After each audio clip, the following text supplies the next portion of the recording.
السلام علیکم، صبا digital news میں خوش آمدید۔ بسم اللہ الرحمن الرحیم۔ ایوان صدر پارلیمنٹ ہاؤس پاک سیکریٹریٹ عدالت عظمیٰ کے سامنے ڈی چوک میں شاہراہ دستور پر آج میں نے پھر دکھی ماؤں اور بہنوں کو دیکھا، اور یقیناً آج ہر شہری اسلام آباد کا افسردہ ہے کہ لاپتہ افراد کی تعداد وزیر اعظم عمران خان کی برسر اقتدار آنے کے بعد پاکستان میں لاپتہ افراد کی تعداد بڑھ گئی ہے۔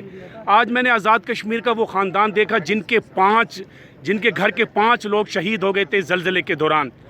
تو ان کے گھر کا سربراہ تبلیغی جماعت سے وابستہ تھا، کراچی گیا تھا اور صومالیہ جماعت کے لیے جانا تھا، لیکن اس ماں اور بہن نے بتایا کہ ان کے تبلیغی جماعت سے تعلق رکھنے والے گھر کے سربراہ کو بھی لاپتہ کر دیا گیا ہے۔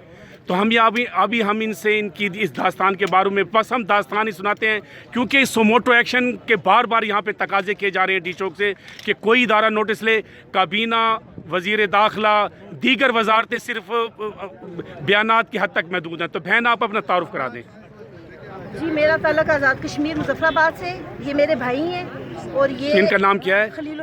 خلیل الرحمان کا نام ہے۔ یہ ڈی چوک میں بہن موجود ہیں۔ جی، یہ تبلیغ جماعت کے لیے نکلے تھے گھر سے، 7 مہینے کی جماعت سے ان کو صومالیہ جانا تھا، اور یہ کراچی سے ان کی فلائٹ تھی 26 ستمبر 2019 دن 1 بجے کی فلائٹ تھی، اور یہ 26 ستمبر 2019 صبح 7 بجے مکی مسجد صدر گارڈن کے باہر سے لاپتہ ہو گئے، اور اس کے بعد سے ابھی تک ہمیں ان کا کچھ بھی پتہ نہیں چلا۔ تو آپ کے گھر کے اب کون سرپرستی کرتا ہے؟ کون آپ کس طرح آپ کا گھر کا سربراہ چلا گیا؟ کس کو آپ نے کہا؟ کس ادارے کے پاس گئے؟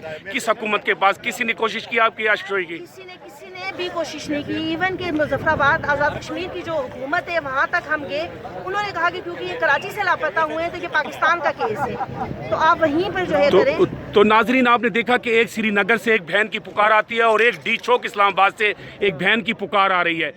یقیناً سری نگر کی اس بہن کے ساتھ تو ہم اظہار یکجہتی کر سکتے ہیں، لیکن ڈی چوک میں کھڑی اس بہن کے ساتھ تو ہم اظہار یکجہتی نہیں بلکہ اس کے آنسو پہنچ سکتے ہیں۔ آپ کو کس سے توقع ہے؟